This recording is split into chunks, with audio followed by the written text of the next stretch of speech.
So I was in the Army for 10 years and I wish I'd done things a little differently to help me with this whole claims process later. So the first thing that I would have done was actually be honest at my PDHAs with the military. The first couple years, I lied. I said that I want to go to Ranger School in SF and I didn't want them to know that I had back pain. I didn't want them to know I had migraines, and I definitely did not want them to know that I had some stress from work. Wow, who'd have thunk a deployment at the age of 24 would stress you out a little bit? And really, there's no reason that you shouldn't be doing this because you are the only one that can take care of yourself. So if you start doing this early in the military, it's only going to benefit you. You have to understand that when you're bringing something up in the military, it is going to be serious. They will write it down. It doesn't mean anything will happen with your career. It doesn't mean that you're going to get med boarded.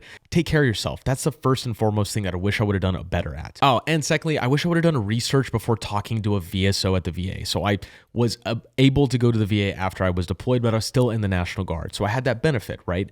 But I went to the VA, went to a VSO. I had no idea what that meant. And I almost screwed myself because my first VSO did not help with anything, literally at all. He did not help me in any capacity. He only just initiated a claim for me. I went to that exam unprepared and got everything denied. Watch this channel, subscribe to it, check out my course. There's a reason I built this to try to give as much information to people that are in service or veterans so that they have some understanding of what to do. And honestly, lastly, if I was to do it all over again, I wouldn't hide as much from other people as well. I was thinking that being a tough guy was really going to be the best move because that's what everybody else did. That's what my NCOs had did.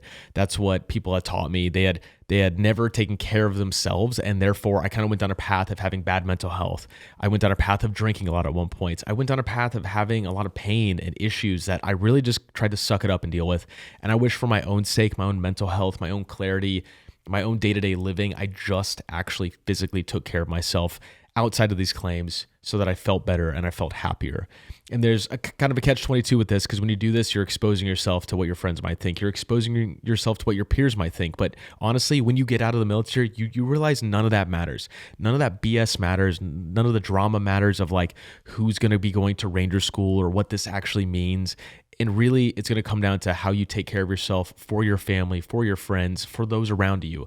And that is going to be the most important thing. So again, take this with a grain of salt. I'm giving this advice just for my story, but I wish I would have done this better the last 10 years and been a little bit more happy while I was in the military and taking care of myself and felt healthier, and also not look back and said, man, I wish I actually had a better time while in service. So please take my advice if you can. Take it with a grain of salt, of course, but these are things I look back on and said, I wish I did these better. I wish I took care of myself better. I wish I set myself up for success. But the only thing I can do now is not think about the past, is move forward. And that's what I hope that everybody does on this channel as well.